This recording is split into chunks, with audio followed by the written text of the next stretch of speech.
रियासत आंध्र प्रदेश से जो है 18 मई से शुरू होकर जो हुज्जाज इकराम जाने वाले थे हज को जो है 18 मई से शुरू होकर आज 21 तारीख के दिन जो है लास्ट फ्लाइट जो है उड़ चुकी है, जिसमें जो है कूटमी प्रभुत्व जैसे कि आप कह सकते हैं कि अलियंस गवर्नमेंट, जिसमें जनसेना पार्टी भी शामिल है। आज जनसेना पार्टी के जो है मेन एक माइनॉरिटी लीडर भी है हमारे साथ आबिद साहब, और एपी हज कमेटी के मेंबर भी है। उनसे आज हम पूछेंगे कि जो है इस तमाम जो 18 मई से शुरू होकर आज जो खत्म हुआ, जो 2002 हुज्जाज इकराम जो है यहाँ से सफ़र करें, उसके अंदर उनका ताउन क्या था, उनकी गवर्नमेंट का ताउन क्या था। सर अब बताइए कि आज तो आखिरी जो फ्लाइट उड़ रही है उत्तराखंड में, क्योंकि 18 मई से शुरू होकर 2002 तो हुज्जाज इकराम जो है इसमें जो है पूरी गवर्नमेंट का इसके अंदर ताउन, खुसूसन जनसेना पार्टी की तरफ से आपका क्या ताउन रहा, और पवन कल्याण जो डिप्टी सीएम उनका क्या ताउन था। अस्सलाम वालेकुम वरहमतुल्लाहि वबरकातुहू। मैं मिर्ज़ा आबिद हुसैन बेग, आंध्र प्रदेश हज कमेटी डायरेक्टर। आज जिस तरीके से 2002 हाजियाँ पूरे मुकम्मल होके हैदराबाद एयरपोर्ट से और विजयवाड़ा एम्बारगेशन से और बैंगलोर एयरपोर्ट से बैंगलोर एम्बारगेशन पॉइंट से जितने भी 2002 हाजियाँ यहाँ से रवानगी हो गई है, आज उसका आखिरी दिन था, आखिरी फ्लाइट था। अल्लाह का बहुत बहुत शुक्रिया अदा करता हूँ मैं। और सबसे बड़ी बात जो हमारे सदर आंध्र प्रदेश के हुकूमती चीफ मिनिस्टर साहब श्री एन नारा चंद्रबाबू नायडू साहब का और हमारे डिप्टी सीएम पवन कल्याण साहब का तहे दिल से शुक्रिया अदा करता हूँ। और जिस तरीके से हमारे को खिदमत करने का मौका हमारे मिनिस्टर साहब जो एनएमडी फारूक साहब जिस तरीके से हमारे लिए आज एक फ्री हैंड देके कमेटी को पूरा भरपूर अपने साथ देते हुए और कमेटी को हर जगह पे भी गाइड करते हुए इस तरीके से काम करना है। आंध्र प्रदेश हुकूमत के अंदर हज कमेटी किस तरीके से काम करना है और एक हमारे टारगेट बना के चले थे, तो हम यही ख्वाहिश रख के चले कि जहाँ पर भी हज इंतजाम जितने भी चले हैं उसमें एक छोटी सी भी चूक ना हो। और जिस तरीके से काम करने के लिए हम जिस जज्बे से हम आज आंध्र प्रदेश हज कमेटी के अंदर एक मेंबर बने हैं, और जनसेना पार्टी की तरफ से स्पेशली जो पवन कल्याण साहब जो 1 लाख असिस्टेंस के लिए भी मेरे को सपोर्ट किया और फाइल मूव करने के लिए भी आगे बढ़ा है, और स्पेशली जितने भी बजट आज अलोकेशन हुआ है, पहली बार आंध्र प्रदेश हज कमेटी के अंदर इतना अच्छा बजट रिलीज कर हाजियों को खिदमत करने के लिए, छोटी सी भी चूक नहीं करने के लिए हमारे को बहुत बड़ा ताउन दिए चीफ मिनिस्टर साहब और डिप्टी सीएम साहब और हमारे मिनिस्टर साहब फारूक साहब और हमारे एमए शरीफ साहब, खासकर एमए शरीफ साहब हर जगह पे आके वो मॉनिटर करते हुए हाजियों का फीडबैक लेते हुए, कहीं भी हाजियों को तकलीफ हो रही है क्या, हाजियों को किस तरीके से उनको कुछ कमी पेशी है क्या करके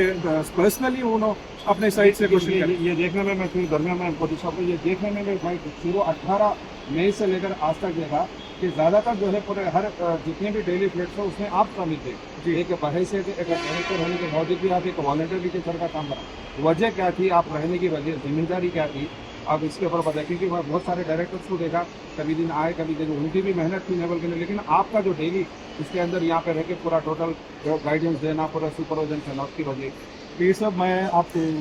तहे दिल से आपका भी शुक्रिया अदा करता हूँ। जिस तरीके से आप भी डे 1 से हमारे साथ में चलते हुए, स्पेशली इन आंध्र प्रदेश हज कमेटी के लिए तो बहुत बड़ा ताउन है आपका, क्योंकि आप हर जगह पे कैमरा लेके हमारे जितनी भी मेहनत हो रही है उसको पूरा कैप्चर करते हुए आज पब्लिक में ये मैसेज देने के लिए सबसे बड़ा ताउन, मैं आपको तहे दिल से शुक्रिया अदा करता हूँ। और मेरी बात जहाँ रही, मेरी बात है कि जनसेना पार्टी का जिस तरीके से पवन कल्याण साहब आबिद को यहाँ पर रखा है, तो मतलब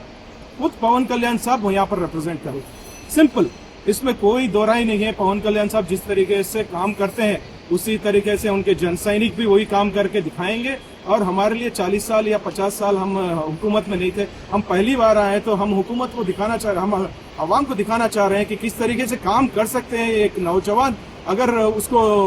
जगह दे, जिस तरीके से काम करने के लिए फ्री हैंड दे, तो जनसेना पार्टी किस तरीके से काम करके दिखाएगी, इसका हमारे भरपूर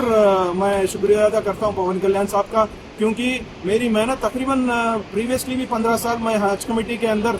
एक वॉलंटियर की तरह उनका लगेज भी ढोता था, हैदराबाद में ताउन किया। तकरीबन मेरी जॉब के सर्विस में भी मैं रात के दिन पूरी रात वहाँ काम कर सुबह फजर नमाज पढ़ के वहाँ से निकलता था। कि अल्लाह का बहुत बड़ा शुक्रिया अदा है कि मेरे को आज हज कमेटी में अंदर लेके आए और पवन कल्याण साहब ऐसी जिम्मेदारी दी है जहाँ पर हाजियों की खिदमत करने का बहुत बड़ा मौका। अगर जिम्मेदारी की बात आती है तो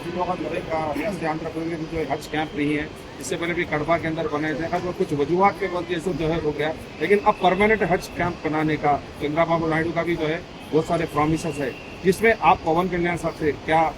क्या उम्मीद रख सकते हैं रियासत आंध्र प्रदेश के मुसलमान हज कैंप बनाने, परमानेंट हज कैंप बनाने का क्या उम्मीद रख सकते हैं? मैं बात नहीं बोलूंगा फिर सब, मगर 101% आने वाले दिनों में आप देखेंगे भरपूर अल्लाह का मदद होगा और हम हज हाउस बनाने वाले हैं। इसमें मेरे को जो एनडीए गवर्नमेंट हमारी है उसमें भरपूर हमारे सीएम साहब का हमारे को सपोर्ट है और हमारे डिप्टी सीएम साहब भी इसमें 100% शामिल होकर हमारी फाइल को आगे बढ़ाने के लिए और जगह अलोकेशन करने के लिए, और एनएमडी फारूक साहब तो डे वन से लगे हुए हैं कि इसको 6 एकड़ हम अमरावती में लें और जल्द से जल्द उसको तामीर कर उसमें आंध्र प्रदेश के एक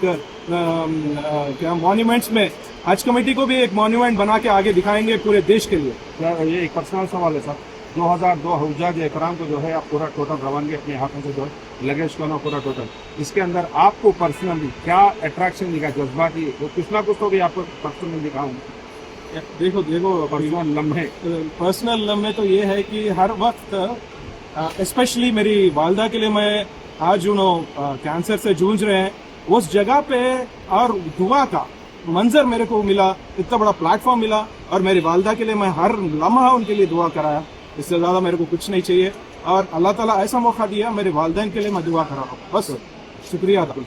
ये थे हमारे आबिद साहब जो रियासत आंध्र प्रदेश के हज कमेटी के डायरेक्टर, जनसेना पार्टी के मेन माइनॉरिटी लीडर भी है। उनका कहना है कि जो है किसी भी हाल में जो है ये एलएस गवर्नमेंट में जो है रियासत आंध्र प्रदेश के लिए एक परमानेंट हज हाउस जो है बनाया जाएगा, अमरावती में इनकी कोशिश जारी रहेगी। नाज़रीन मैं आपको ये भी बताते चलूँ कि इस साल के बजट में भी जो है इनका बड़ा हाथ रहा, इनका पवन कल्याण का भी क्यों ना हो और दिल्ली से जाकर जो है जितने भी एडमिनिस्ट्रेशन ईओ से मिलकर जो है इनका सबसे बड़ा हाथ रहा। मैं सैयद महमूद पीर, सैयद नजीब पीर के साथ शमशाबाद एयरपोर्ट, हैदराबाद।